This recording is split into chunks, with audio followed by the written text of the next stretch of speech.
A lei foi dada para isso, para caracterizar a transgressão, para mostrar que nós somos pecadores, indignos de Deus, que nós não podemos agradá-lo, que a salvação tem que ser de Deus e não pode partir de nós. Que ele fala aqui, foi adicionada por causa das transgressões, até que viesse o descendente a quem foi feita a promessa. Até que Jesus Cristo viesse, Deus encerrou o seu povo debaixo da lei.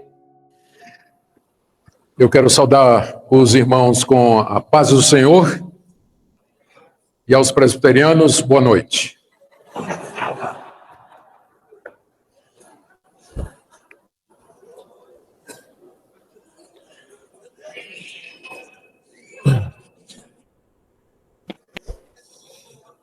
Queridos, eu tenho o privilégio de ter alguns livros publicados pela Vida Nova.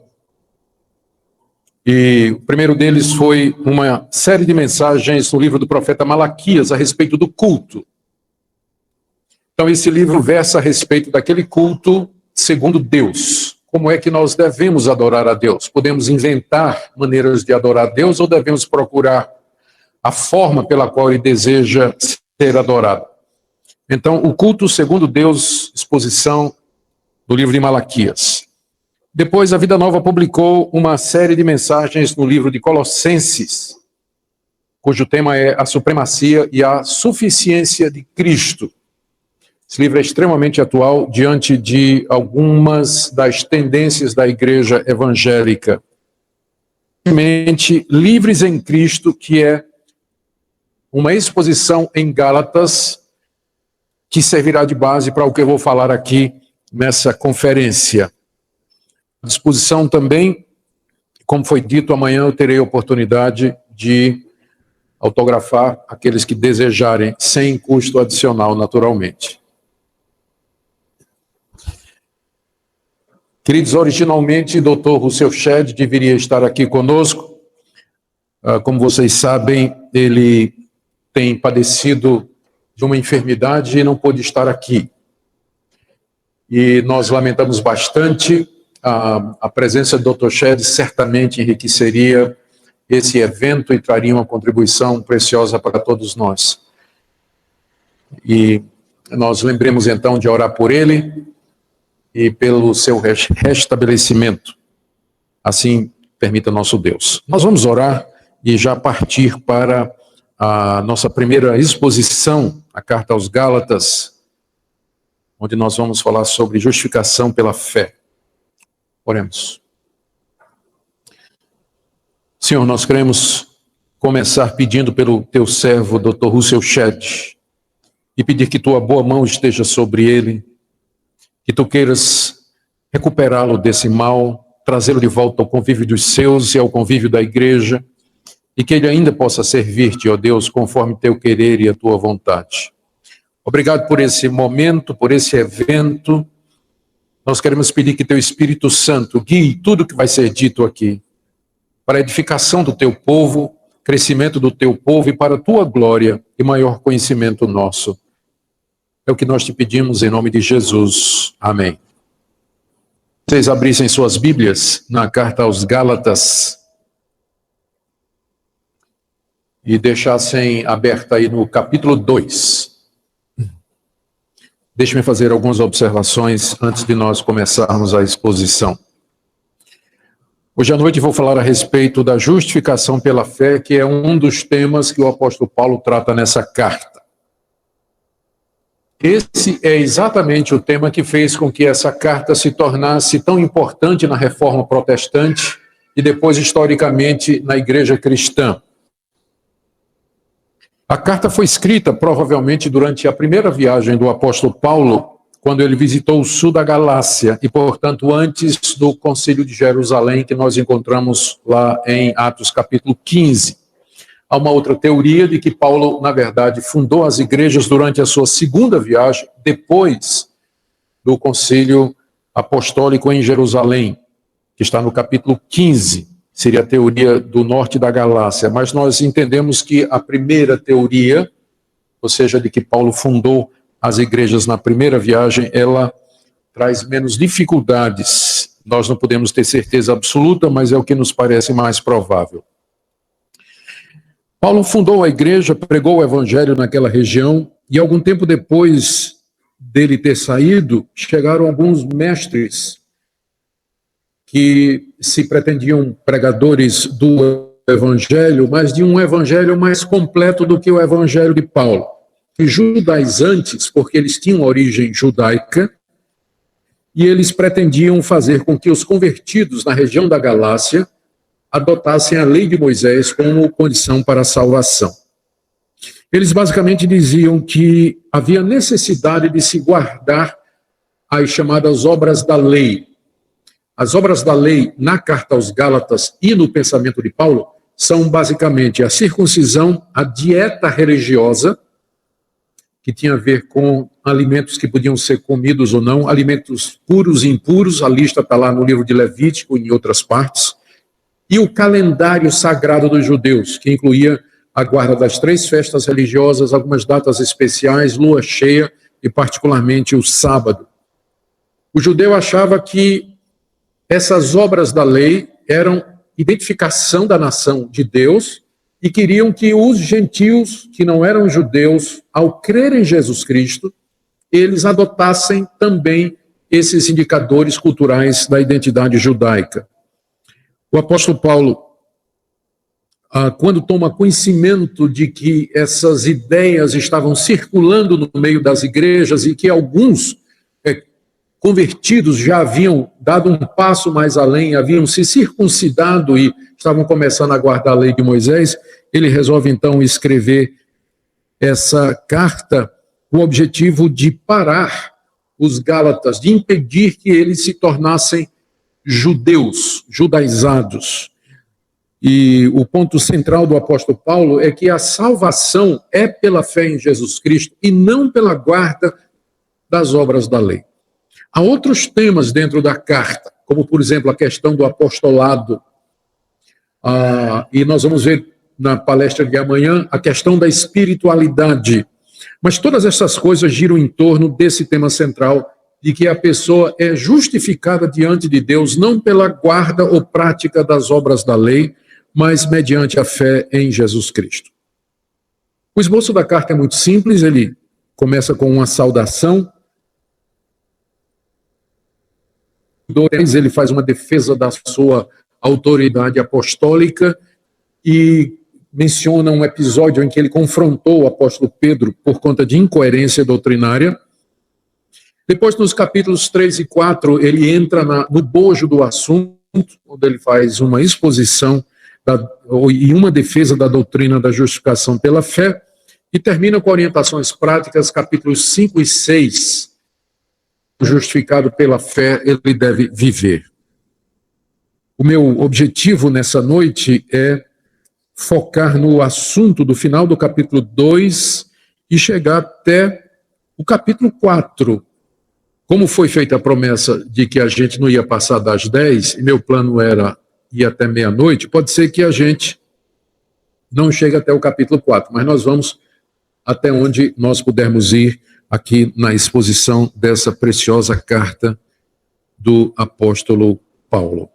Vamos então para o capítulo 2 e vamos começar aqui com o episódio que Paulo narra de como ele repreendeu Pedro em Antioquia, exatamente por conta de incoerência e inconsistência de Pedro com relação à doutrina da justificação pela fé. Me refiro aí ao que está no verso 11 até 21 do capítulo 2, que nós leremos agora. Quando, porém, Cefas, que é Pedro, veio a Antioquia, resisti-lhe face a face porque se tornara repreensível. Com efeito, antes de chegarem alguns da parte de Tiago, comia com os gentios. Quando, porém, chegaram, afastou-se e, por fim, veio apartar-se, temendo-os da circuncisão. E também os demais judeus dissimularam com ele, a ponto de o próprio Barnabé ter se deixado levar pela dissimulação deles. Quando, porém, vi que não procediam corretamente segundo a verdade do Evangelho, disse a Cefas na presença: se sendo tu judeu, vives como gentio e não como judeu, por que obrigas os gentios a viverem como judeus? Nós, judeus por natureza e não pecadores dentre os gentios, sabendo, contudo, que o homem não é justificado por obras da lei, e sim mediante a fé em Jesus Cristo, também temos crido em Cristo Jesus, para que fôssemos justificados pela fé em Cristo e não por obras da lei, pois por obras da lei ninguém será justificado. Mas se procurando ser justificados em Cristo, fomos nós mesmos também achados pecadores, dar-se-á o caso de ser Cristo ministro do pecado? Certo que não, porque se torna a edificar aquilo que destruí, a mim mesmo me constituo transgressor. Porque eu, mediante a própria lei, morri para a lei, a fim de viver para Deus. Estou crucificado com Cristo, logo já não sou eu quem vive, mas Cristo vive em mim. E esse viver que agora tenho na carne, vivo pela fé no Filho de Deus, que me amou e a si mesmo se entregou por mim. Não anula a graça de Deus, pois se a justiça é mediante a lei, segue-se que morreu Cristo em vão.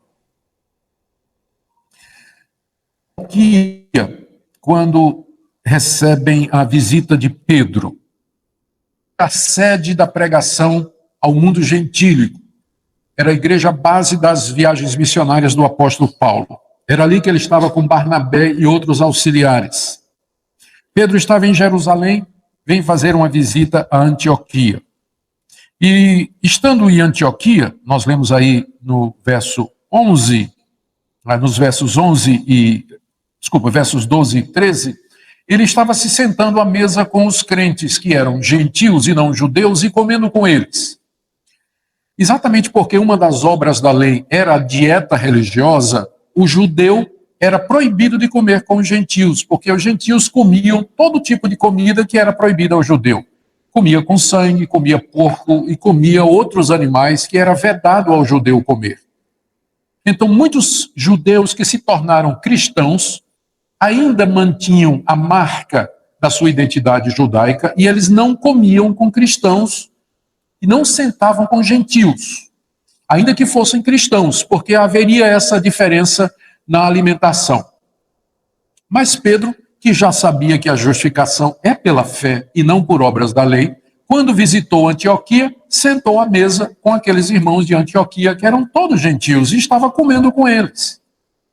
E de repente, inesperadamente, chega uma comissão de Jerusalém, enviada por Tiago, que era o líder da igreja de Jerusalém. Eram todos judeus convertidos ao cristianismo, mas que achavam que as obras da lei eram necessárias de serem implementadas nos que se diziam cristãos. Essa foi uma das primeiras grandes disputas na igreja cristã. Com que base os não-judeus poderiam se sentar com os judeus, uma vez que todos criam em Jesus Cristo? A igreja em Jerusalém, aqueles que se converteram no dia de Pentecostes, eles continuaram a guardar a lei de Moisés. Eles creram que Jesus é o Messias, mas continuavam a ir ao templo, circuncidavam seus filhos, seguiam a dieta religiosa, preservavam o calendário das festas de Israel, e para eles era muito estranho que um não-judeu se tornasse cristão. Jesus era judeu, o Antigo Testamento era judeu, as promessas foram feitas a um judeu, então os primeiros apóstolos eram todos judeus, então ficava muito estranho para eles ter alguém de outra nacionalidade. Mas Pedro sabia que o evangelho era para os não-judeus também. É Pedro que Deus usa para abrir a pregação, abrir o mundo do evangelho naquele episódio de Atos 10, quando Pedro vai à casa de Cornélio, depois que teve aquela visão que os gentios estavam purificados e que eles deveriam também receber o evangelho. Cornélio prega o evangelho e acontece o Pentecoste gentílico, que é um desdobramento do que aconteceu em Atos 2, acontece em Atos 10, para mostrar que os gentios também estão sendo incluídos na igreja, já que eles receberam o Espírito Santo da mesma forma que os judeus receberam lá em Atos capítulo 2. Então Pedro sabia disso. Só que aí, quando ele percebe que está chegando o pessoal da igreja de Jerusalém, diferente, que queria que todo convertido se tornasse judeu, Pedro começa a disfarçar, né? Jogar para a plateia. Ele começa a se afastar dos gentios, não quer mais sentar com eles. E Paulo, então, o repreende. Paulo pega Pedro de frente, não é? E na presença de todos, o apóstolo Paulo repreende Pedro e diz para Pedro: como é que você, sendo judeu, vive como gentil? Sentou aqui. E agora depois você quer obrigar, pela sua atitude, não é? Você quer obrigar os gentios a viverem como judeus. E a partir daí, Paulo começa a expor aqui na carta por que é que a justificação dos gentios na igreja não pode ser feita com base na guarda das obras da lei. Vê, ele começa explicando. No verso 15, ele diz, falando com Pedro: nós somos judeus por natureza e não pecadores entre os gentios.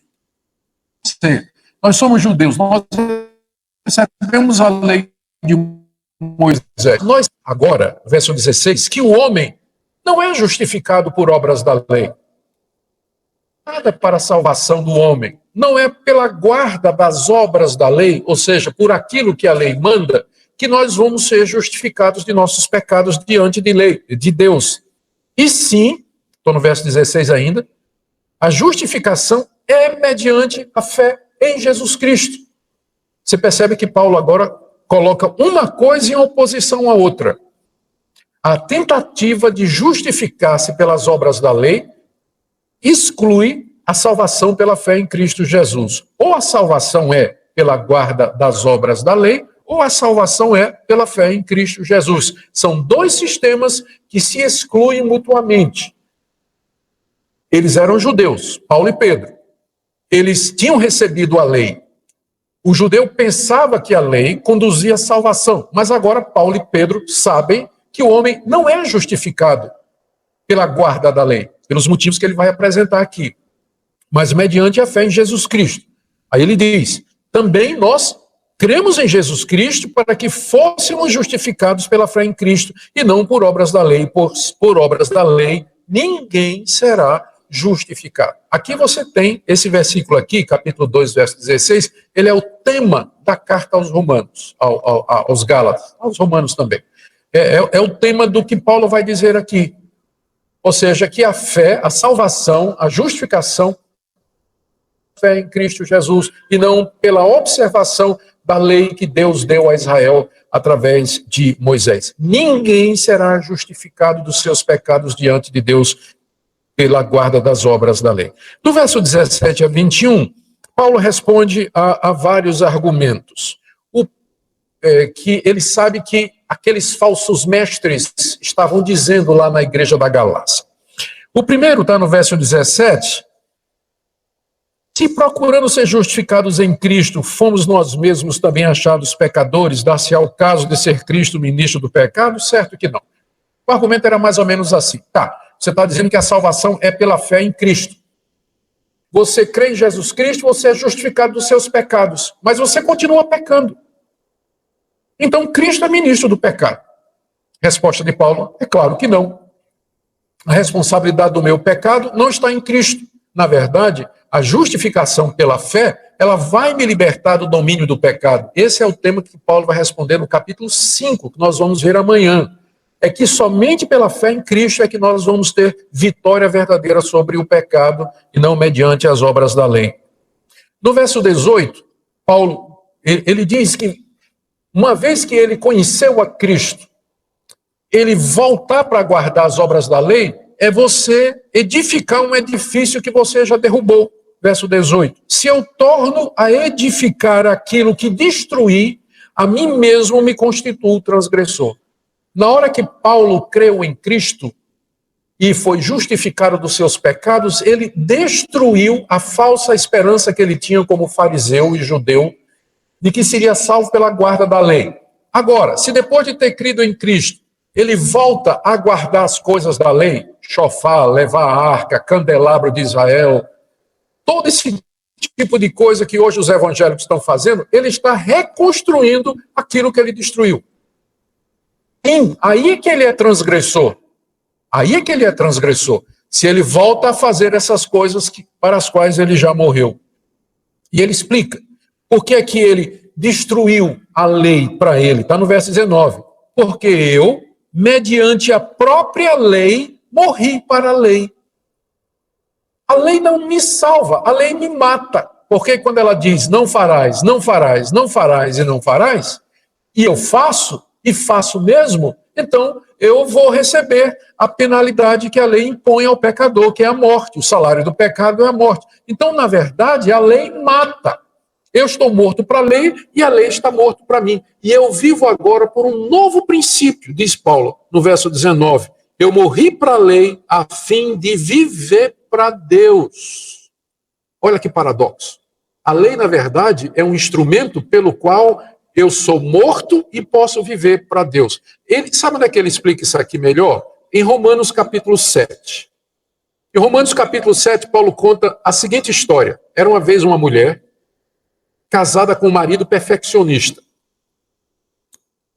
Era desastrada. Ela não fazia nada certo. Não passava a roupa direito, queimava o arroz, desarrumava a casa, espremia a pasta de dentro no meio, fazia um monte de coisa. E o marido era um perfeccionista. O marido gostava de tudo arrumadinho, tudo no lugar. As coisas, os objetos da casa, os utensílios tinham que estar perfeitos, a roupa bem passada. A mulher fazia de tudo para agradar o marido, e o marido nunca ficava satisfeito. O marido chegava em casa, era assim: você é uma desastrada, você não presta para nada, não sei porque casei com você, você não faz nada certo. E a mulher começou a gostar de um outro homem. O outro homem era tão exigente quanto o marido. Mas só que esse outro homem compreendia, dava apoio, mas ela não podia pensar em casar com esse outro homem, porque o marido estava vivo. Qual é a solução para isso aí? Vocês diriam matar o marido, não é? Mas não. A solução é matar a mulher. Porque uma vez que ela morreu, o casamento foi dissolvido. Aí ela pode casar com o outro. Sabe quem conta essa história? É Paulo, né? Está no capítulo 7, de 1 a 4 de Romanos. Esse é o enredo de uma novela que Paulo conta. A mulher somos nós, o primeiro marido é a lei e o segundo homem é Cristo. Eu estou casado com a lei, eu não consigo fazer o que a lei diz. E eu anseio por me unir a Jesus Cristo, que é tão exigente como a lei. Só que ele me dá força para fazer aquilo que ele pede. A lei não. A lei só exige. A lei só mata. Mas eu não posso me unir a Cristo, porque eu, quando vim a esse mundo, eu nasci debaixo da lei. Estou casado com a lei desde o dia em que eu nasci. Como é que eu faço para pertencer a Cristo? É impossível. Então Deus me matou. Ele me crucificou com Cristo. Morri com Cristo. Morri, portanto, para a lei. O primeiro casamento acabou. E agora, na ressurreição de Cristo, eu ressuscito unido a Ele. E agora eu vivo por um novo princípio. Não pela obediência à lei, porque eu estou morto para ela, mas eu vivo em união com Jesus. É isso que Paulo está dizendo aqui, verso 19. Eu, mediante a própria lei, morri para a lei, a fim de viver para Deus. Estou crucificado com Cristo. É aqui que a gente morre. Não sou eu quem vive, mas Cristo vive em mim. Esse é um novo princípio de vida. Não pela minha força, meu esforço, minha tentativa, meus poderes e minhas habilidades tentando guardar a lei, mas pela união com Cristo, Cristo vivo, ressurreto que habita em mim. Quem vive, mas Cristo vive em mim. E esse viver que agora tenho na carne, ou seja, essa minha vida aqui nesse mundo, eu vivo não pelas obras da lei, mas pela fé no Filho de Deus que me amou e a si mesmo se entregou por mim.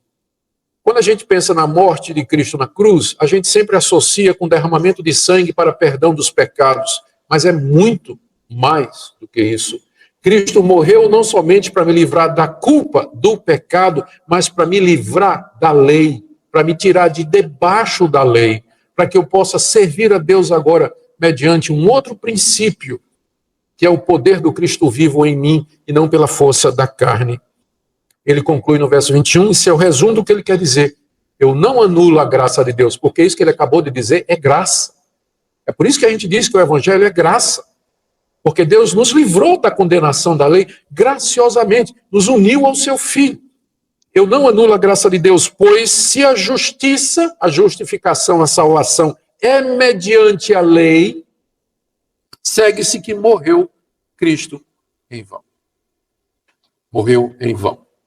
Está aqui, então, o primeiro argumento do apóstolo Paulo em favor da doutrina da justificação pela fé. Ele vai apelar para a experiência dos Gálatas, ele vai demonstrar esse ponto. Ele vai apelar para a experiência dos Gálatas, depois vai falar da experiência de Abraão, vai trazer 5 argumentos em favor da justificação pela fé, e depois 5 contrastes. E aí termina o capítulo 4. Eu não sei se a gente vai chegar até lá, mas vamos caminhando enquanto a gente pode. Então, esse é o tema da carta. Esse é o ponto central, não é? Veja como ele desenvolve isso aí. No capítulo 3, ele vai apelar para a experiência dos Gálatas. Gálatas insensatos. Quem vos fascinou a vós outros, ante cujos olhos foi Jesus Cristo exposto como crucificado? Quero apenas saber isso de vós. Recebestes o Espírito pelas obras da lei ou pela pregação da fé? Sois assim insensatos que, tendo começado no Espírito, estejais agora vos aperfeiçoando na carne? Terá sido em vão que tantas coisas sofreste, se na verdade foram em vão? Que vos concede o Espírito e que opera milagres em vós, entre vós, porventura o faz pelas obras da lei ou pela pregação da fé? Aqui Paulo usa o que a gente chama de argumentos ad hominem, ou seja, argumentos que são voltados para a pessoa com quem você está dialogando. E ele faz 5 perguntas baseadas numa declaração que está no início do verso 1. A declaração é: ó Gálatas insensatos, vocês são tolos. Como é que vocês chegaram a essa posição de ouvir esses homens que estão falando e guardar as obras da lei, depois que vocês ouviram o evangelho da graça? É insensatez vocês terem conhecido o evangelho da graça e vocês quererem voltar para o sistema da salvação pelas obras. Gálatas insensatos. Faz 5 perguntas. Primeiro, quem enganou vocês? Verso 1. Quem vos fascinou? A palavra fascinar aqui significa, mais literalmente no grego, enfeitiçar. Quem é que enfeitiçou vocês? Ante cujos olhos foi Jesus Cristo exposto como crucificado. Nós expusemos Cristo diante de vocês, e a nossa pregação foi tão clara, que era como se vocês estivessem vendo ele sendo crucificado pelos pecados. Mas agora alguém cegou vocês estão cegos. Quem que enfeitiçou vocês para que vocês esquecessem daquela pregação tão clara da cruz de Cristo que vocês tiveram no começo? Ele está se referindo aos falsos mestres, né? Foram os falsos mestres que enfeitiçaram, né? Enganaram, ou usando as palavras de Paulo, fascinaram, como a cobra, ela hipnotiza o passarinho, né? Na Índia, antes de... Tem essa lenda, né? Dizem que determinadas cobras, elas enfeitiçam, né? Hipnotizam a vítima e finalmente dá o bote. É mais ou menos isso que está acontecendo aqui. Quem é que fez isso com vocês? Quem é que hipnotizou vocês para vocês esquecerem a verdade de que a salvação é pela graça? Segunda pergunta, verso 2. Quero só saber isso. Vocês receberam o Espírito Santo pelas obras da lei ou pela pregação da fé? Quando eu estive aí pregando Jesus Cristo e ele crucificado, e que nós somos salvos pela fé, vocês receberam o Espírito de Deus, que veio sobre vocês, encheu vocês, mudou a vida de vocês, mas isso foi através de que tipo de pregação? Eu preguei as obras da lei, ou eu preguei Jesus Cristo e esse crucificado?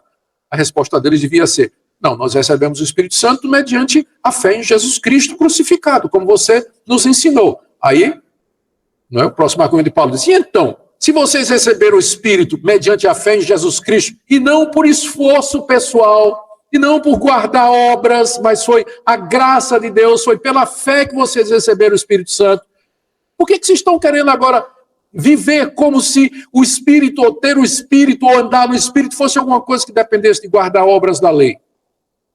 Terceira pergunta. Será que vocês são tão insensatos que, tendo começado no Espírito, estejam agora se aperfeiçoando na carne? Vocês começaram bem. Vocês creram em Jesus Cristo, ouviram a mensagem da pregação do Evangelho, creram na crucificação de Jesus como base da sua justificação, mas agora, quando chega para viver a vida cristã, vocês querem se aperfeiçoar na carne.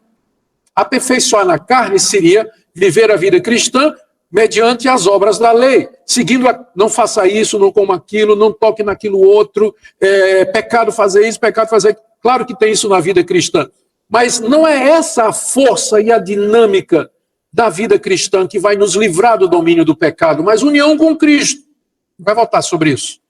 Começaram bem pela fé, mas estão tentando se aperfeiçoar pela carne. Gente, isso é o retrato da igreja evangélica brasileira. Gente que crê em Jesus Cristo como Senhor e Salvador, mas na hora da santificação, aí vem 312 passos para a santidade. Vá ver os livros, Vida Nova não publica nada disso, mas alguns publicam.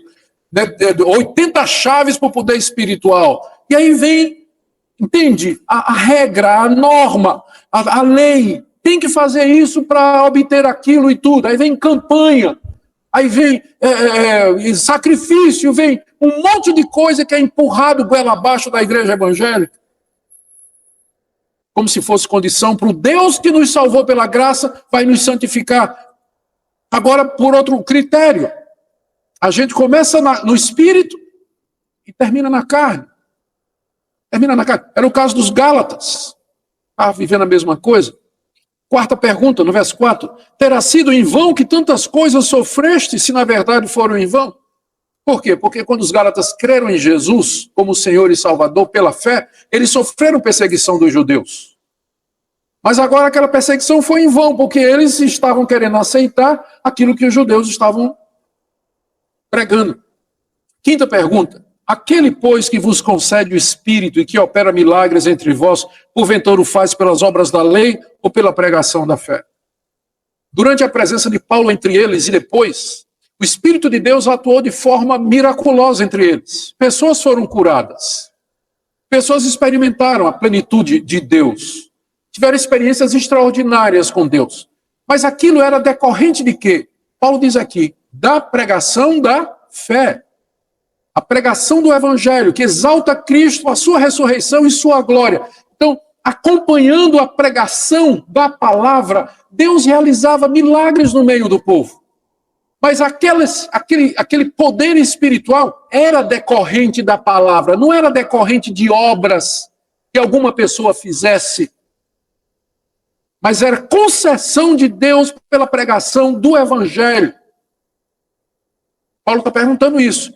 Aqueles milagres que aconteceram, aquelas manifestações, elas foram resultado de obra da lei ou da pregação da cruz?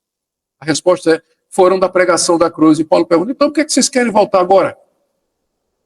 Para guardar esses rudimentos, guardar estas coisas. O ponto aqui, gente, é que assim como nós recebemos a Cristo, assim também nós devemos andar nele. É pela graça, do começo ao fim. Nunca foi e nunca será por obras da lei. Não me entenda mal. Essa liberdade em Cristo, ela não é dada para que a gente viva como libertino. Paulo vai falar disso no capítulo 5, que é o que eu vou falar amanhã. Na verdade, é a vida no Espírito que nos liberta da escravidão do pecado. É somente pelo Espírito que eu posso viver uma vida santa e reta diante de Deus. Não é por obras da lei ou por qualquer coisa que eu faça. Eu sei que muitos de vocês estão cansados de fazerem propósitos, tomar determinações, e vocês quebram tudinho. Vocês não fazem. Há tantas tentativas pessoais, carnais, humanas que as pessoas fazem para se aperfeiçoar e esquecem desse poder fantástico que Deus colocou à nossa disposição mediante a nossa união com Jesus Cristo. Não eu, mas Cristo em mim. Esse é o segredo do Evangelho. Esse é o segredo do Evangelho.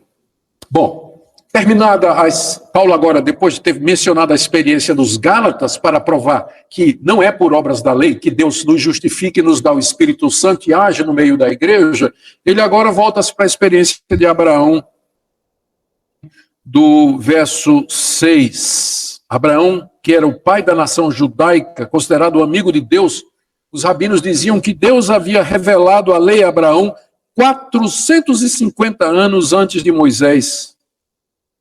Mas isso eram os rabinos que diziam, né? O que Paulo vai dizer aqui, a partir do capítulo 3, a partir do verso 6 do capítulo 3, está baseado lá em Gênesis 12. Aliás, Gênesis 15, que eu queria agora ler rapidamente. Gênesis 15. Depois desses acontecimentos veio a palavra do Senhor a Abraão numa visão e disse: Não temas, Abraão, sou teu escudo e teu galardão será sobremodo grande. Respondeu Abraão: Senhor Deus, em que me haverás de dar, se continuo sem filhos e o herdeiro da minha casa é o Damasceno Eliezer? Disse mais Abraão: A mim não me deste descendência, e um servo nascido na minha casa será o meu herdeiro. A isso respondeu logo o Senhor, dizendo: Não será esse o teu herdeiro, mas aquele que será gerado de ti será o teu herdeiro. Então conduziu até fora e disse: Olha para os céus e conta as estrelas, se é que podes. E Deus lhe disse: Será assim a tua posteridade. Abrão creu no Senhor e isso lhe foi imputado para justiça. Isso aqui aconteceu 450 anos antes de Moisés dar a lei a Israel no Monte Sinai. Tá? Guarda isso aqui. Agora vamos ver o que é que Paulo lida, o que é que Paulo faz com isso. Vamos ler de 6 a 9. É o caso de Abraão, que creu em Deus, e isso lhe foi imputado para a justiça. Sabei, pois, que os da fé é que são filhos de Abraão. Ora, tendo a Escritura previsto que Deus justificaria pela fé os gentios, pré-anunciou o Evangelho a Abraão. Em ti serão abençoados todos os povos, de modo que os da fé são abençoados com o crente Abraão.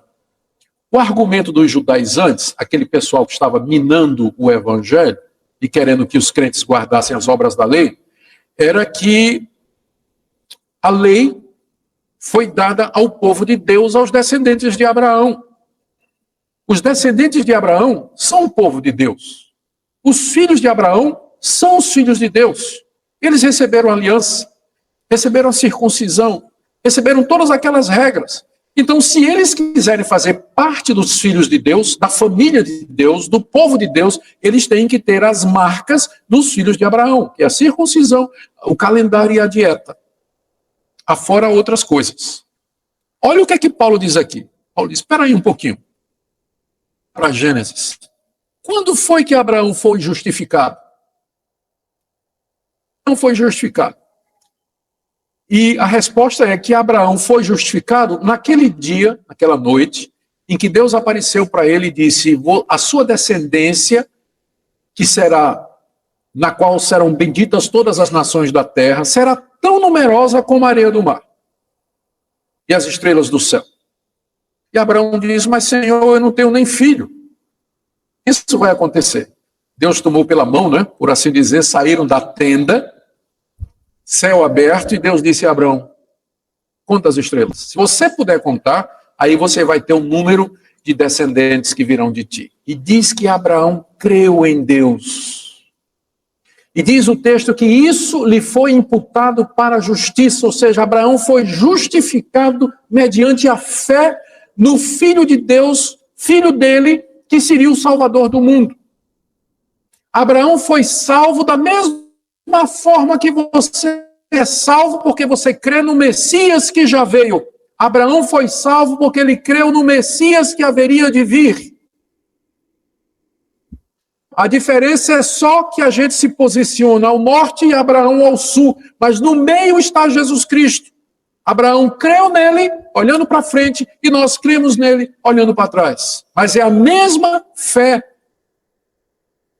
Abraão foi justificado da mesma forma que nós somos justificados e salvos hoje. Portanto, verso 6, né?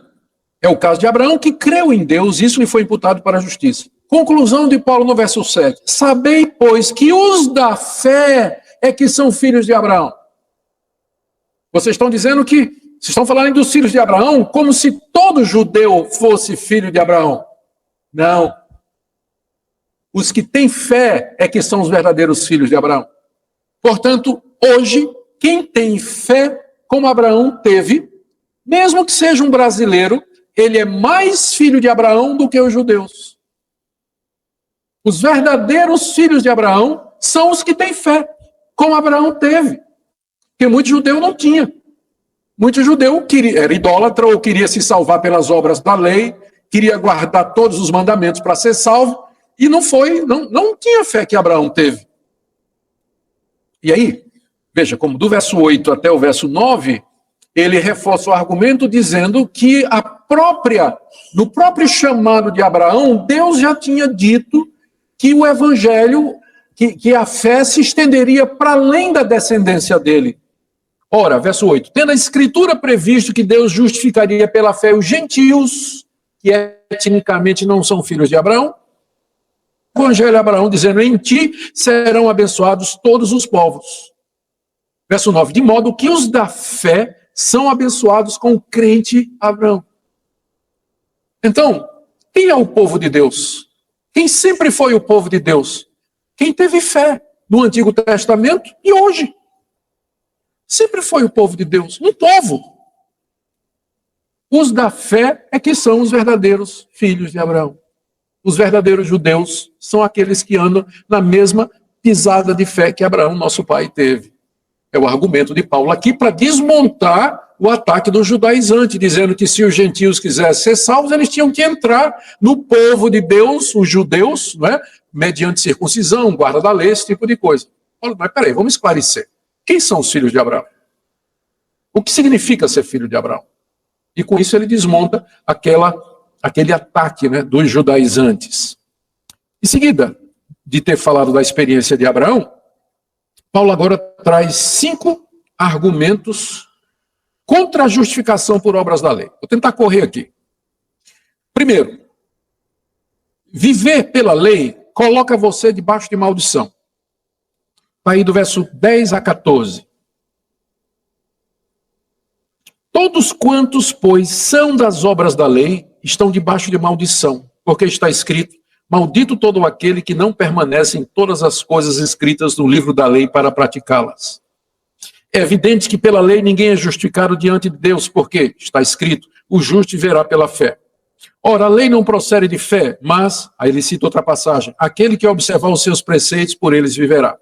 Cristo nos resgatou da maldição da lei, fazendo-se ele próprio maldição em nosso lugar, porque está escrito, maldito todo aquele que for pendurado em madeiro, para que a bênção de Abraão chegasse aos gentios em Jesus Cristo, a fim de que recebêssemos pela fé o Espírito prometido. Paulo cita 4 passagens do Antigo Testamento aqui, para provar o seu primeiro ponto. Quem quer viver pelas obras da lei está debaixo de maldição. Está amaldiçoado. Então, primeira coisa, note que quem amaldiçoa é Deus. Né? Quem amaldiçoa é Deus. Então, e a maldição aqui é a condenação. Segundo, quem nos livra da maldição é Cristo. Certo? Estão entendendo onde é que eu quero chegar. Mas eu vou deixar vocês concluírem. Tem muita gente falando sobre maldição, né? Quebra de maldição e por aí vai. Vamos entender direitinho o que a Bíblia fala a respeito dessas coisas. Olha o que é que nos torna malditos. Verso 10. Todos os que são de obra da lei estão debaixo de maldição. Quer saber o que é maldição de verdade? É você estar debaixo da lei.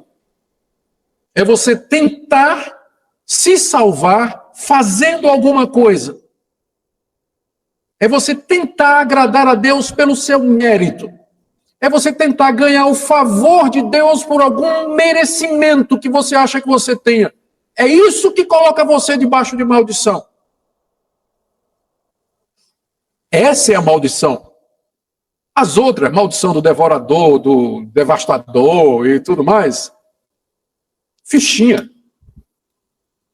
Essa é a maldição. Você tentar se justificar diante de Deus ou obter alguma coisa de Deus mediante o seu esforço e o seu mérito. Todos os que são da obra da lei estão debaixo de maldição. Paulo cita aqui Deuteronômio 27 e 26. Maldito todo aquele que não permanece em todas as coisas escritas no livro da lei para praticar. Você quer seguir o caminho da justificação pelo mérito? Então, esse sistema é o seguinte: você tem que guardar toda a lei, você tem que cumprir todos os mandamentos. Se você quebrar um, você está debaixo de maldição. Como todo mundo quebra todos, essa é a grande maldição. Estamos amaldiçoados, sim. Quando o pessoal fala de maldição, está certo. Estamos amaldiçoados, sim, pela lei, porque estamos debaixo dela e estamos condenados. Essa é a maldição. O resto tem muita conversa fiada. Próxima coisa. Próxima citação que ele faz de Abacuque, capítulo 2, verso 4. É evidente que pela lei ninguém é justificado diante de Deus, porque ele faz uma citação do profeta Abacuque: o justo viverá pela fé. Não é interessante? O justo, ele vive não pela sua justiça, mas ele vive pela fé. É a fé que o torna justo. Terceira citação, está no verso 12. Ora, a lei não procede de fé, mas, e aqui Paulo cita Levítico 18:5, aquele que observar os seus preceitos, por ele viverá. Lá no livro de Levítico está dizendo, se você observar todos esses preceitos, você vai viver. É claro, essa possibilidade não havia, e Moisés sabia disso, todo mundo sabia disso. Mas é o sistema da lei. Se você guarda todos, você vive. Se você quebra um, você morre. Está amaldiçoado. Quarta citação de Paulo é de Deuteronômio 21:23. Verso 13. Cristo nos resgatou da maldição da lei, fazendo-se ele próprio maldição em nosso lugar, porque está escrito: maldito todo aquele que for pendurado em madeiro. Na lei de Moisés estava escrito que quem fosse pendurado no madeiro, morto por crucificação, ou que fosse morto e pendurado numa árvore, ele tinha que ser retirado de lá antes do dia terminar e a noite começar, porque o que era pendurado no madeiro era maldito de Deus.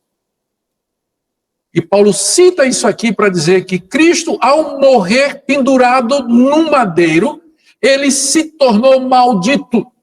Só que ele foi maldito em nosso lugar. Ele assumiu o nosso lugar. Nós é que somos os malditos por causa da lei, mas Cristo assumiu a nossa maldição na cruz do Calvário. Ou seja, não tem maldição nenhuma que Cristo já não tenha quebrado na cruz, gente. Na cruz ele se fez maldição em meu lugar. Ele sofreu toda a minha maldição na cruz. Ele recebeu o preço da minha maldição ali. Todas elas. Quebrou todas elas na cruz, porque se fez maldição em meu lugar. Conclusão de Paulo no verso 14, ele fez isso para que a bênção de Abraão, aquilo que Deus prometeu a Abraão, na tua descendência serão benditas todas as nações da terra, serei contigo, te abençoarei, onde você for eu vou, quem for contra ti eu sou também contra, quem for a teu favor eu vou abençoar. Essa promessa feita a Abraão, como é que ela chega a mim, que moro vivo 4.500 anos depois de Abraão, no ocidente, num país chamado Brasil? Como é que isso chega a mim? Está aqui no verso 14, para que a bênção de Abraão chegasse aos gentios em Jesus Cristo. Pela fé em Jesus Cristo eu posso ser abençoado com o crente Abraão. É pela fé que eu recebo o Espírito prometido. Os profetas de Israel disseram que Deus derramaria sobre a descendência de Abraão o seu Espírito. Joel, capítulo 2, acontecerá que nos últimos dias derramarei do meu Espírito sobre toda a carne. Mas esse derramado Espírito vem pelo quê? Pelo meu esforço? Pela minha santidade? Pelo meu merecimento? Pelo que eu sou? Pelo que eu faço? Não. É mediante a fé em Jesus Cristo. Pela graça de Deus que o Espírito Santo é concedido e eu participo dessa bênção que era para os filhos de Abraão. Segundo ponto de Paulo. Estou correndo aqui. Parar de falar isso que deixa todo mundo nervoso, né? Inclusive eu.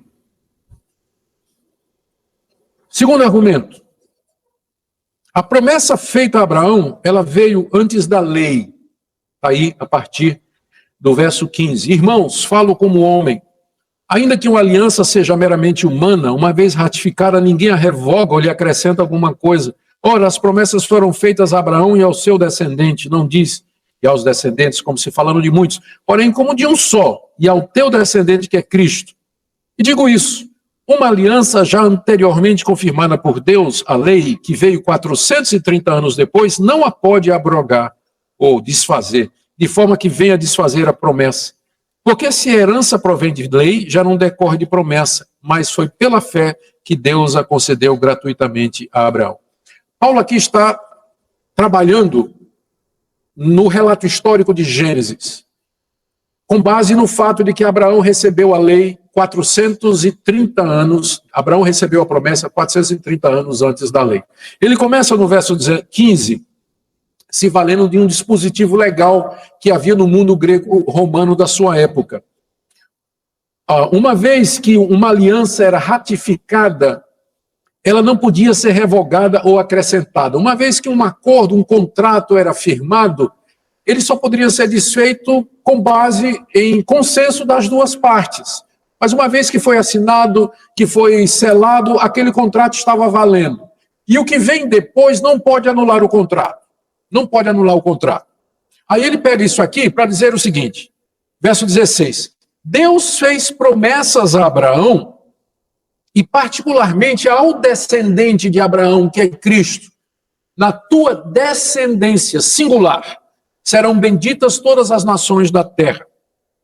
Portanto, esse foi o contrato que Deus fez com Abraão. Deus fez uma promessa com Abraão, né? Vou abençoar todas as nações da terra no teu descendente. E essa aliança, verso 17, essa aliança anteriormente confirmada por Deus, a lei que veio 430 anos depois, não pode desfazer. Passados 430 anos que Deus tinha feito esse primeiro contrato com Abraão, ele deu a lei. Mas o alvo da lei não era cancelar o primeiro contrato, mas mostrar por que é que o primeiro contrato estava correto e era necessário.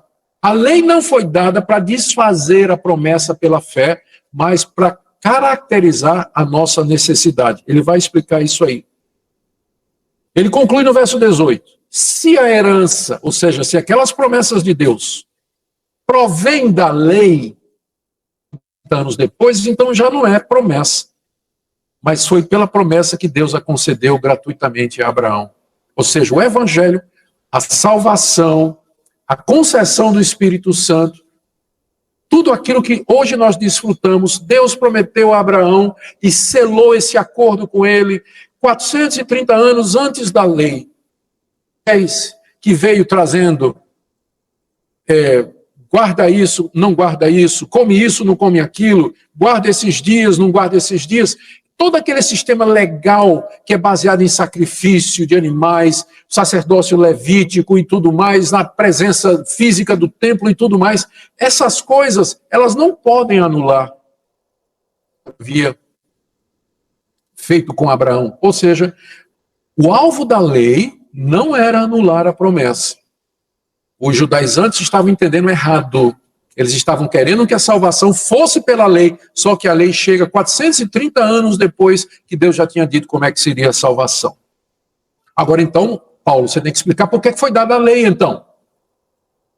Se a salvação sempre foi pela fé em Jesus Cristo, por que Deus deu a lei aos judeus?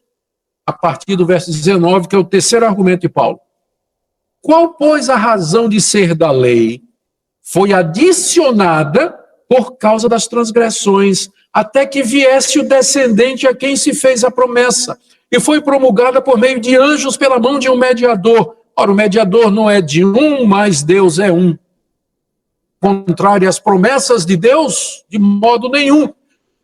Promulgada uma lei que pudesse dar vida à justiça, na verdade seria procedente de lei, mas a Escritura encerrou tudo sobre o pecado, para que, mediante a fé em Jesus Cristo, fosse a promessa concedida aos que creem.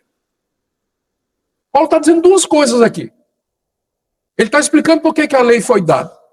Em primeiro lugar, a lei foi dada para caracterizar as transgressões. Ela foi adicionada. Ela não foi dada para revogar o que tinha sido feito antes. Está aí no verso 19. Ela foi adicionada por causa das transgressões. O que é que significa isso? Deus tinha dito a Abraão: no teu descendente serão abençoadas todas as nações da terra. Naturalmente vinha a resposta: mas por que eu preciso de um salvador? Por que eu não posso me salvar a mim mesmo? Que tem que vir um descendente de Abraão para morrer pelos meus pecados? Ah, vocês querem saber por quê? Tá bem. Eis aqui a lei. Eu vou dar a lei para vocês. Tenta viver por ela. Tenta se salvar por si mesmo. Tenta obedecer e seguir a minha santidade. Tenta ser puro como eu sou puro, reto como eu sou reto, falar a verdade como eu sou verdadeiro. Viva como eu sou. Aqui a minha lei. Olhe do que é que eu gosto. Não tem outros deuses diante de mim. Não faça imagem para você. Não tome meu nome em vão. Lembra do sábado para santificar. Obedeça às autoridades. Não desonre seu pai e sua mãe. Não cobice a mulher do seu próximo. Não fale mal do seu próximo. Não tente contra a vida do seu próximo. Não queira nada do seu próximo. Obedeça tudo isso. E aí você vai saber por que é necessário que viesse um descendente de Abraão para salvar você. A lei foi dada para isso. Para caracterizar transgressão. Para mostrar que nós somos pecadores indignos de Deus. Que nós não podemos agradá-lo. Que a salvação tem que ser de Deus e não pode partir de nós. Ele fala aqui, ó. Foi adicionada por causa das transgressões até que viesse o descendente a quem foi feita a promessa. Até que Jesus Cristo viesse, Deus encerrou o seu povo debaixo da lei, que é o próximo ponto dele aqui. Assim, no final do verso 19, ele diz assim, que a lei, ela foi promulgada por meio de anjos. Ou seja, lá no Monte Sinai, quando Deus deu a lei a Moisés, quem na verdade entregou a lei a Moisés foram os anjos. E Moisés pegou a lei e levou para o povo. Então, olha, Deus, os anjos, Moisés, o povo. A lei foi dada através desses mediadores. Verso 20. Ora, o mediador não é de um. Só tem mediador quando tem mais de um. Para ter mediador, tem que ter no mínimo 2. Mas Deus é um. Deus, quando falou a Abraão, ele não falou com o mediador. Cara a cara. Mas a lei foi dada por anjos para Moisés, para dar ao povo. Por isso a lei é inferior. A promessa é superior. Porque Deus deu boca a boca a Abraão. Olho no olho. Falou direto com ele. Não tinha mediador. Não tinha mediador. Esse é o primeiro ponto da lei. Ela foi dada para caracterizar a transgressão e foi dada por mão de mediadores. Segundo objetivo da lei, era encerrar tudo sobre o pecado. Verso 21, a lei não é contrária às promessas de Deus, porque se lei pudesse salvar, se tivesse alguma lei que pudesse salvar, Deus tinha dado. Mas, verso 22, a escritura aqui é a mesma coisa da lei. Mas a escritura / lei encerrou tudo sobre o pecado. Essa palavra encerrar aqui significa fechar. Ela era usada às vezes para se referir à cela da prisão. O sujeito era jogado na prisão e a porta era fechada hermeticamente para o cara não sair. O prisioneiro ficava encerrado lá dentro. Não tinha como ele sair. Estava preso. A escritura encerrou tudo sobre o pecado. Ou seja, não deixou nenhuma possibilidade de você se salvar pelo que você é, pelo que você pode ser, pelas suas boas intenções, pela sua honestidade, pela sua sinceridade, pela sua piedade, pela sua religiosa. Está tudo encerrado debaixo do pecado. Para quê? Verso 22. Para que, mediante a fé em Jesus Cristo, fosse a promessa concedida aos que creem. Vocês estão vendo como é sério esse negócio do legalismo na igreja? Gente, hoje a gente está vivendo um outro evangelho no nosso país. A gente está vivendo outro evangelho, não esse aqui. Aliás, nós estamos vivendo aquilo que Paulo está combatendo. Porque do jeito que o evangelho é apresentado hoje em algumas igrejas, eu tenho certeza que não está ninguém dizendo aqui, às vezes eu estou enganado, pode ter algum louco que esteja dizendo isso, que a salvação é pelas obras da lei. Mas do jeito que é apresentado, o evangélico comum, ele fica com a impressão de que para ser salvo ele tem que fazer campanha, tem que fazer sacrifício, ele tem que dar aquilo, tem que abrir mão daquilo outro, tem que frequentar isso, tem que tal, tem um monte de regrinha, um monte de coisa que é colocada na consciência do evangelho, de forma que no fim, embora não seja dito a salvação, embora o pessoal diga, não, a salvação é por Jesus Cristo, mas no fim a impressão que um membro comum das nossas igrejas tem é que ele, para ser salvo, ele vai ter que se esforçar bastante para cumprir aquelas regras e aquelas normas que são colocadas diante dele. Isso é outro evangelho. Isso é outro evangelho. É muito claro o que Paulo está falando aqui. Não é à toa que a reforma protestante aconteceu. Martinho Lutero descobriu isso. A Igreja Católica, durante a Idade Média, tinha acrescentado indulgência, 7 sacramentos, a caridade, tanto um monte de coisa, peregrinação para Roma, tanta coisa que as pessoas tinham que fazer, e aquela angústia, aquelas trevas. Martinho Lutero era um monge agostiniano, que queria viver de acordo com as regras da igreja na época, não tinha paz, não tinha segurança, não tinha certeza de nada, vivia em angústia, o que é que eu faço para me salvar? Até que um dia os olhos dele foram abertos. Ele entendeu o evangelho e começou a reforma protestante, de onde nós viemos.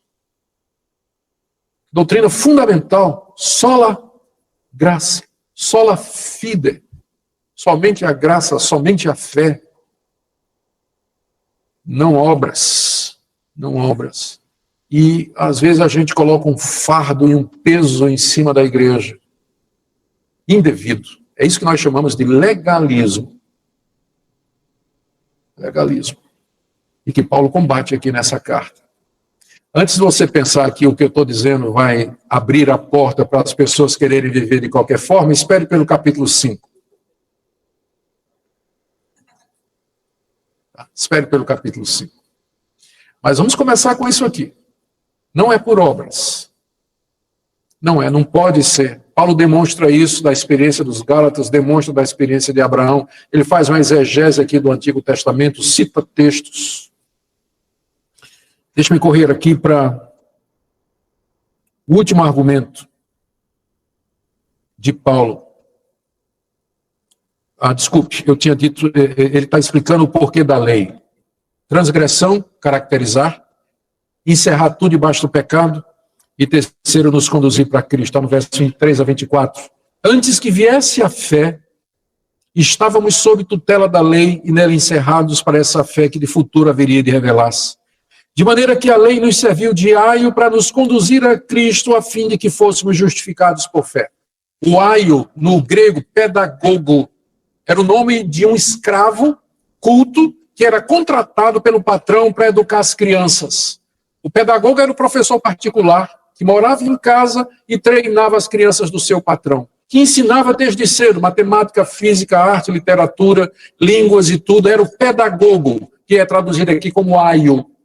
A lei funciona como um pedagogo para me levar a Cristo. Como é que a lei me leva a Cristo? A lei me leva a Cristo dizendo, você está condenado, você está perdido, você olha para a mulher do seu próximo, você cobiça as coisas do seu próximo, você é mentiroso, você tem raiva, você tem ressentimento, você está condenado, você precisa de um Salvador. Venha cá que eu vou lhe mostrar de que maneira você pode ser salvo. A lei funciona como um aio, um pedagogo, um professor para me levar a Cristo. Mas uma vez que eu cresci, que eu aprendi, eu não preciso mais do pedagogo. É isso que Paulo está dizendo aqui. Ó. Aí, ó, no verso 25. Mas vindo a fé, que é a maturidade, por assim dizer, já não permanecemos subordinados ao pedagogo, ao aio. Ele já cumpriu o papel, a lei já cumpriu o seu papel. Ela já apontou para a necessidade de Cristo e nos conduziu para ele. Portanto, eu não estou mais debaixo da lei. Ela funciona exatamente como pedagogo. Verso 26 a 29, terminando o quarto argumento de Paulo. Todos vós sois filhos de Deus mediante a fé em Jesus Cristo, e não pela descendência étnica de Abraão. Todos quantos fostes batizados em Cristo, de Cristo vos revestistes. O batismo é o símbolo, O batismo em Cristo, em nome de Jesus, é o símbolo da nossa filiação, de que fazemos parte do povo de Deus. Verso 28. Dessarte desta forma, não pode haver judeu, nem grego, nem escravo, nem liberto, nem homem, nem mulher, porque todos vós sois um em Cristo Jesus. O Evangelho aboliu toda aquela distinção, judeu de um lado, gentil de outro. O mundo de Paulo era um mundo extremamente dividido, classes sociais. A mulher tratada como não tinha nem alma, segundo Aristóteles, por isso ela não precisava de religião. Ele estava enganado, obviamente, né? Diga-se, com muita clareza, eu não acredito nisso, tá, gente? Não acredito nisso. Era um mundo de patrões e de escravos, de ricos e pobres, não tinha nem classe média. Mas o Evangelho acabava com todas essas distinções, especialmente a distinção, judeus e gentios. Em Cristo nós somos um corpo, um povo, mediante a fé.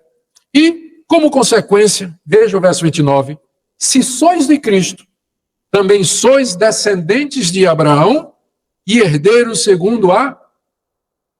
Eu não tenho que me tornar judeu para ser herdeiro de Abraão. Pela fé em Jesus Cristo, eu sou herdeiro de Abraão. E o que é que Deus prometeu a Abraão? O mundo. Sou herdeiro de Deus mediante a fé no Filho de Abraão, Jesus Cristo. Então, eu tenho tanto direito à herança de Abraão como o judeu, né? Na verdade, mais. Se o judeu não crê em Jesus Cristo, ele não é considerado filho de Abraão, de acordo com Paulo. Se ele não crê em Jesus Cristo, ele não é considerado filho de Abraão, de acordo com o apóstolo Paulo. Os filhos de Abraão, o Israel verdadeiro, são aqueles que creem como Abraão creu. Esses são os herdeiros de Deus, herdeiros da promessa, que andam segundo as pisadas da fé de Abraão. Eu termino aqui dizendo, capítulo 4 vai ficar para uma outra oportunidade, mas eu creio que já foi claro a mensagem de Gálatas aqui nesse ponto, né? Eu quero terminar com algumas aplicações. A primeira eu já fiz.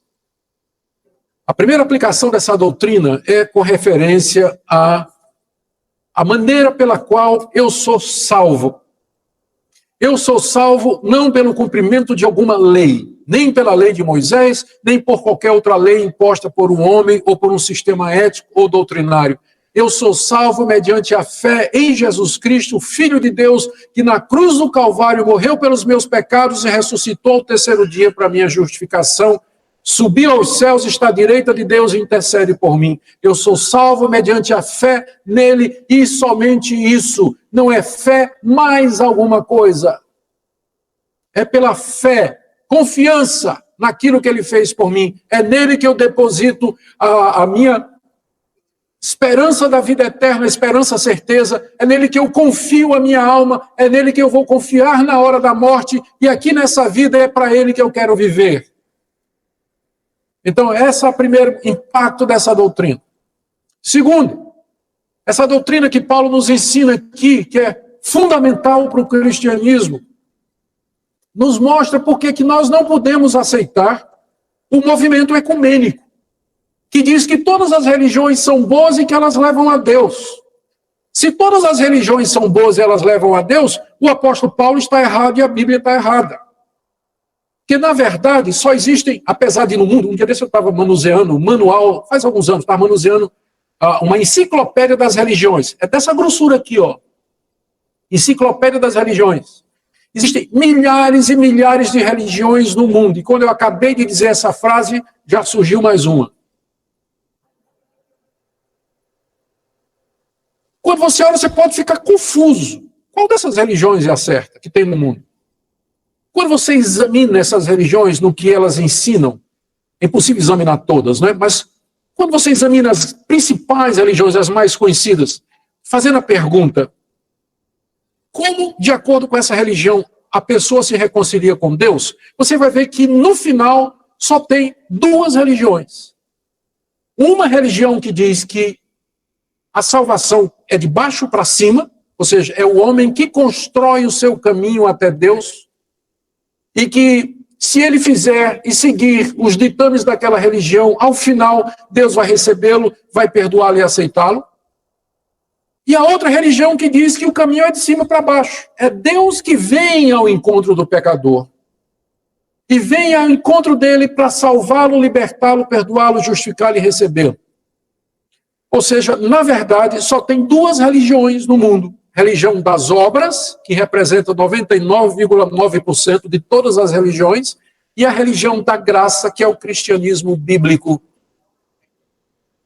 Só tem duas religiões. Então, a escolha não deve ser difícil. E a resposta também não deve ser difícil diante da pluralidade de religiões. Se você fizer essa pergunta, como é que eu sou salvo de acordo com essa religião? A resposta vai ser, de alguma forma, assim.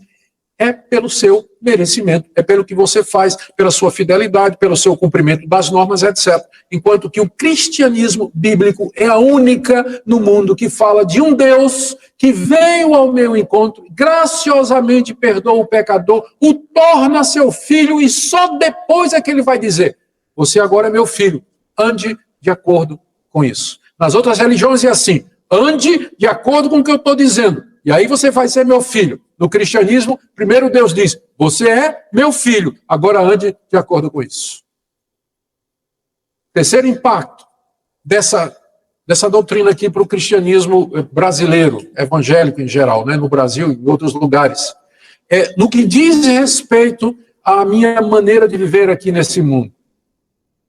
Nós vamos ver mais adiante que o fato de que eu não estou debaixo da lei e não me salvo pelas obras, isso não me isenta de viver de acordo com uma certa conduta. Só que o motivo agora é outro. Eu quero agradar a Deus e viver de acordo com a vontade de Deus, não para ganhar alguma coisa, mas porque eu já ganhei. Lutero explicou isso da seguinte maneira: a lei me manda a Cristo para a salvação. A lei diz assim: você é um pecador condenado, você tem que ir a Jesus Cristo para a salvação. Eu vou para Cristo para a salvação e Cristo me manda de volta para a lei para a gratidão. Ou seja, uma vez que eu fui salvo pela graça, eu pergunto a Deus: Senhor, o que é que eu posso fazer nesse mundo para te agradecer? Que o Senhor teve misericórdia de mim, compaixão de mim, o Senhor me perdoou, não me tratou conforme as minhas transgressões, o Senhor me redimiu graciosamente. O que é que eu posso fazer para te agradar? Resposta do Senhor: você quer me agradar, meu filho? Pai, é a coisa que eu mais quero no mundo. Então vamos lá, anota aí. Primeiro, não terás outros deuses diante de mim, não farás para ti imagem de escultura, não tomarás meu nome em vão, respeita as autoridades, respeita a mulher do teu próximo, respeita o nome do teu próximo, a vida do teu próximo, a propriedade do teu próximo. Só que o motivo agora é outro. Entenderam? É assim que funciona. Amém? Nosso Deus, que podemos dizer diante desse evangelho extraordinário da graça, da misericórdia, poderoso para libertar pecadores encerrados debaixo da lei, malditos por não cumprir a lei. Bendizemos o teu nome por tão grande salvação. Nos ajuda a viver pela graça mediante a fé. Eu quero orar por todo aquele que está aqui nessa noite e que ainda não compreendeu a graça, a justificação pela fé mediante a graça que o Senhor nos concede. Que a exposição da tua palavra seja usada por ti para esclarecer os corações. É o que eu te peço em nome de Jesus, nosso Redentor. Amém.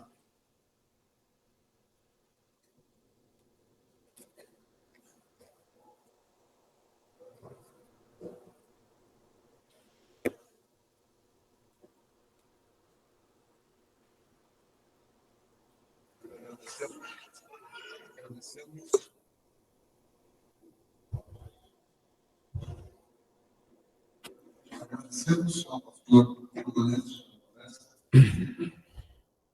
Enquanto nós vamos vendo as perguntas, eu quero pedir que alguns à minha frente, para recolher as perguntas, para poder à minha frente. O pessoal da Bocifânia tem uma palavra a respeito da fé da manhã. Por favor.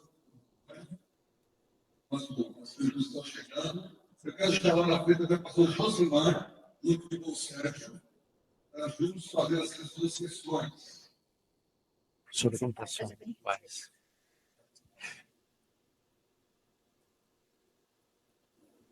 Boa noite, graças a Deus, paz do Senhor. Mas podem todos os alunos podem passar a ser. Eu fico feliz com esse momento. Na oportunidade de ter a segunda conferência teológica de Nova com Paulos. É a ação de seriedade teológica. E nós queremos convidar a vocês para um momento amanhã. Ou tem outro momento que eu faço com muito também. Será amanhã às 9 da manhã, na igreja Batista de Semi. Fica pertinho aqui na porta do centro. Alameda 10, pode ser bem pertinho aqui vizinho. Então, eu estarei terei um momento com ele. E teremos também acesso ao livro, novo livro do pastor dos Vitórios. Para iniciar às 9 da manhã e às 10 nós teremos intervalo à hora. Esperamos todos lá, todas.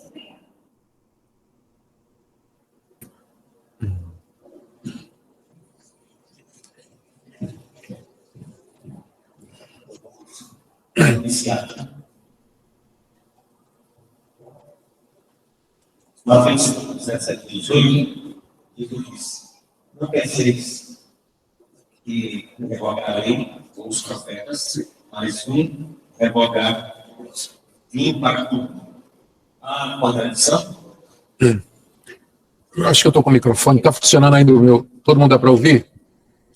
Não há contradição absolutamente nenhuma. Quando Jesus diz que ele não veio revogar a lei, ele quis dizer que não veio tirar a lei ou, de alguma forma, suprimir a lei naquilo que ela foi dada.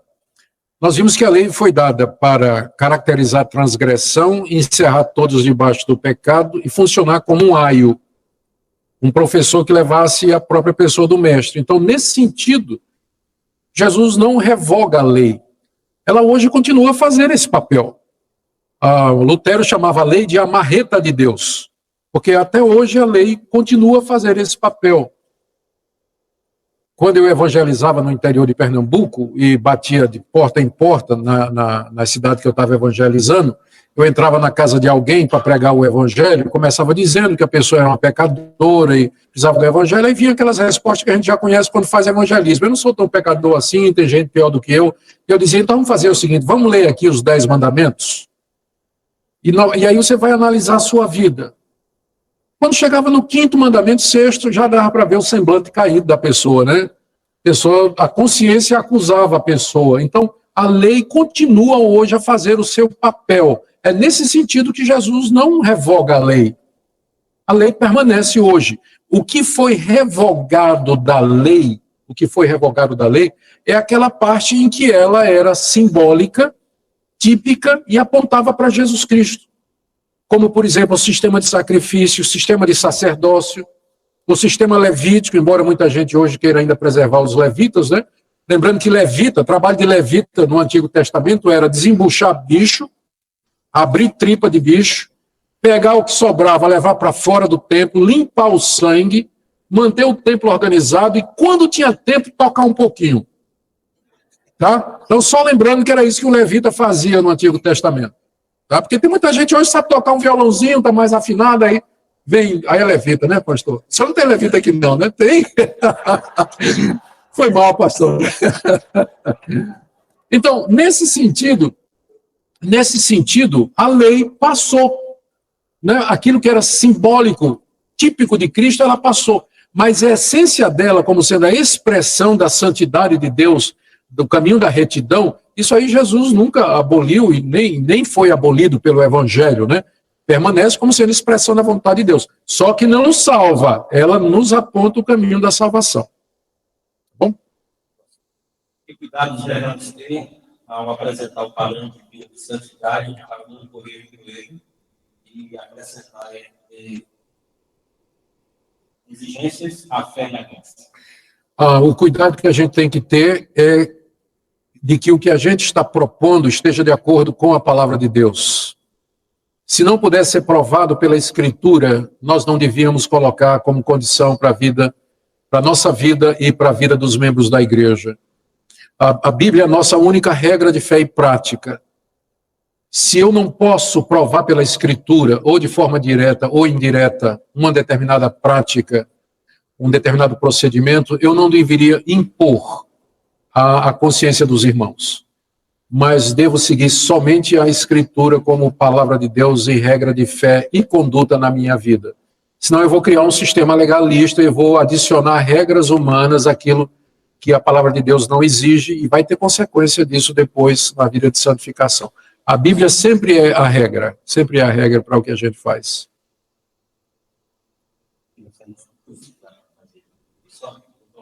Como fica a declaração de Tiago, sua carta, quando diz, sem obras. Isso. O próximo aqui diz, Tiago 2, os últimos, porventura, já não foi pelas obras que o nosso pai não foi ficado, quando obedecido, sobre o altar ser utilizado. Isso. Diante do exposto, com gábadas e gêneros, como explica a relação das obras versus lei e fé? As obras que Tiago recomenda não são as obras que Paulo condena. E as obras que Paulo condena não são as obras que Tiago recomenda.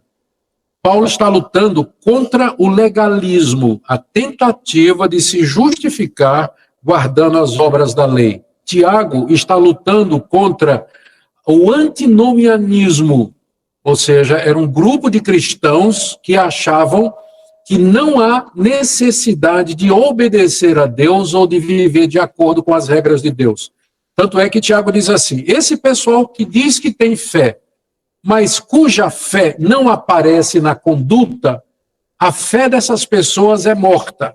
Fé e obras, elas são dois lados da mesma moeda. A fé que Paulo diz que salva, vai me levar a dizer a Deus aquilo que eu disse, o que é que eu faço para te agradar? Não é? A fé que salva vai produzir obras, mas as obras não são a causa da salvação, mas o efeito. Lá na carta de Tiago, Tiago está combatendo uma fé falsa, porque o pessoal dizia que tinha fé, mas aquela fé não mudava a vida deles, não transformava a vida deles, então não era a fé salvadora, era uma graça barata, uma graça que não transforma. Então Paulo e Tiago estão dizendo a mesma coisa, mas a auditórios diferentes e dando ênfases diferentes. A fé que salva é a fé que vai me levar à gratidão e à transformação de vida. É disso que Tiago fala e Paulo fala também. Segundo diz, é uma lei, como o Senhor explica, que muitas igrejas pregam para ser bens abençoados, devemos ser jurídicos, porque senão já estamos amaldiçoados. O Senhor disse isso?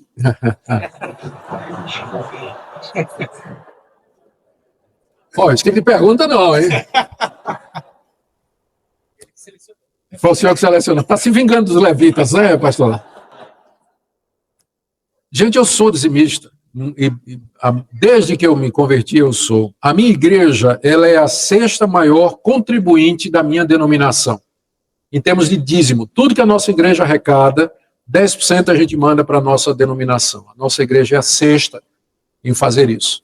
Então, eu creio no dízimo como sistema de contribuição. Agora, deixa eu explicar aqui uma coisa. No Novo Testamento, o dízimo, ele faz parte da lei para o povo de Israel. E, nesse sentido, ele era uma lei. E a essa lei estavam atreladas promessas e ameaças, como você encontra no Pentateuco e vai encontrar nos profetas, particularmente Malaquias. No Novo Testamento, o que você encontra é o princípio de que o cristão deve contribuir consistentemente, constantemente, generosamente, proporcionalmente. Qual é o sistema que se encaixa nisso? Você já encontra a porcentagem, inclusive, aprovada no Antigo Testamento. Só que no Novo, você faz isso, como eu disse, como expressão de gratidão a Deus. Como expressão, e sem querer nada em troca. Dízimo não é moeda de troca com Deus. Você dá como expressão de gratidão por tudo que Deus lhe deu. E ele pode abençoá-lo muito, ou simplesmente dizer, filho, você não fez nada mais do que a sua obrigação. Ele pode lhe abençoar muito financeiramente, ou não. Como eu não dou o dízimo por conta disso, como eu dou o dízimo por gratidão, se Deus me abençoar financeiramente ou não, eu vou continuar como Jó, servindo a Deus ainda que ele tire tudo de mim.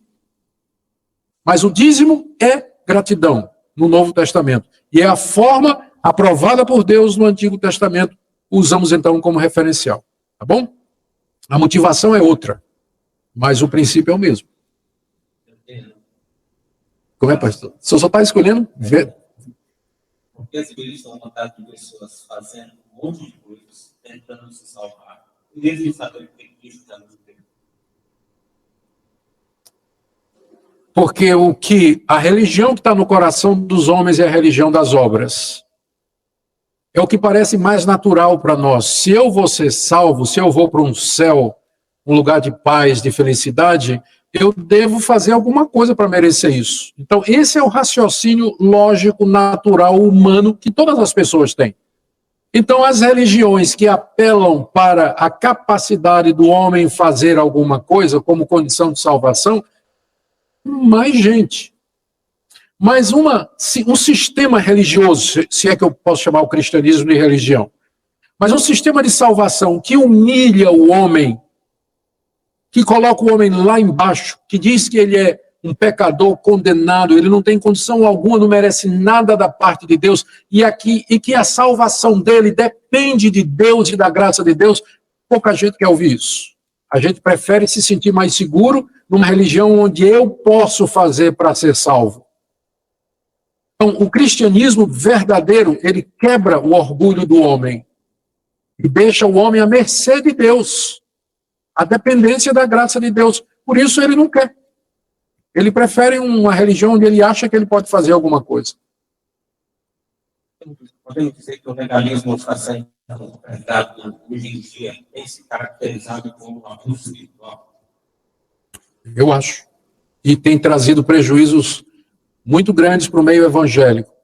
Muitos crentes doentes, sem alegria da salvação, que vivem em angústia, que vivem carregando um fardo pesado, muita gente desigrejada e desiludida com as igrejas, exatamente porque não conseguem viver os padrões éticos, os costumes e tradições que são colocados ali. Tem gente que sai porque não aguenta viver em santidade mesmo. Mas tem muita gente que eu acho que é crente, mas ficou desiludido. Pastor, foi você, Sérgio, não foi o Celso que falou do movimento dos desigrejados, né? E uma das razões, Paulo Romero, que é um irmão da Assembleia de Deus, ele tem um livro, Desiludidos com a Graça, Decepcionados com a Graça. Só que a graça aí é a Igreja Internacional da Graça de Deus. Foi uma pesquisa que ele fez, eu não queria mencionar, não, dá direito de resposta a isso, mas é que ele foi a tese de doutorado dele, ele fez uma pesquisa com membros dessa denominação e outras similares que abandonaram a igreja, e uma das razões era essa. Lá na igreja ouviram promessas que nunca se concretizaram e padrões absurdos de serem cumpridos, e esse pessoal se decepcionou e aí não vai para a igreja evangélica mais nenhuma. Então, esse é um problema. O legalismo, ele traz prejuízo para a vida da igreja. Sim, é um abuso espiritual. Existem igrejas que fazem campanhas com lenços, ungidos, mesa santa, não são convidados a levar uma foto de um espírito, ou mesmo uma peça de roupa para passar quais são os problemas. O senhor acha isso? É seita. Próxima pergunta.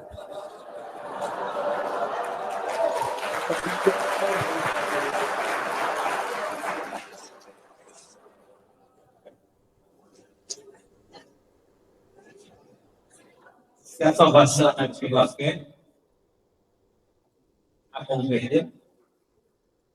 Eu estava orando para que ninguém fizesse essa pergunta ainda.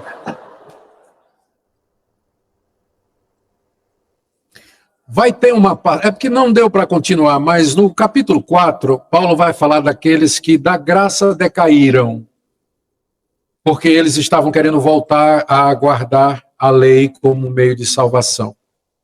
E semelhante a essa passagem, há outras passagens do Novo Testamento que dão a impressão de que uma pessoa que começou trilhando o caminho da salvação, em algum momento ela pode se desviar e se perder definitivamente. A explicação que eu adoto e a explicação que eu sigo, e que está baseada no pensamento da maioria dos reformados, não é? E eu penso, inclusive, que Armínio, ele, inclusive, não cria que o homem perdia a salvação, foram os seguidores dele que levantaram questão sobre isso, é que sendo a salvação um dom de Deus e sendo ela pela fé, e sendo Deus o sustentador da fé, aquele que tem fé genuína, ele não vai perder essa fé nunca. Ele vai passar por momentos de crise, de dúvida, de questionamentos. Talvez alguns daqueles Gálatas que voltaram ou foram seduzidos e se enganaram, né, seguiram aqueles mestres, eles voltariam mais adiante. Então, aquele que tem fé verdadeira em Cristo Jesus, essa fé sofre altos e baixos, tem graus maiores e menores, mas ela nunca vai se perder completamente no verdadeiro cristão, embora ele passe por momentos difíceis. O que acontece é que há muita gente nas igrejas que não tem fé verdadeira. Ele tem uma impressão psicológica, ele tem uma concordância intelectual com as verdades do cristianismo, ele está ligado por laços de família na igreja, ou a namorada está na igreja, o marido está na igreja, ele foi criado naquele ambiente, cresceu no ambiente de igreja, mas ele não tem a fé verdadeira. Então, em algum momento, pode ser que ele saia, né, que ele vá embora, porque, na verdade, ele nunca foi de Cristo Jesus. Eu fico com o que João escreve na primeira carta.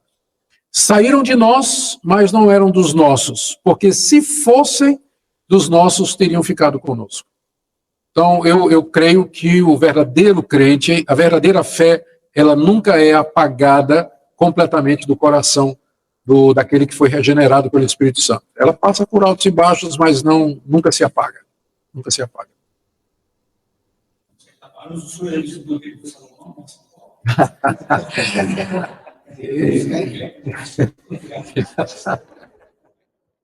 Baixe nossos conteúdos gratuitamente. Acesse o canal pelo link na descrição.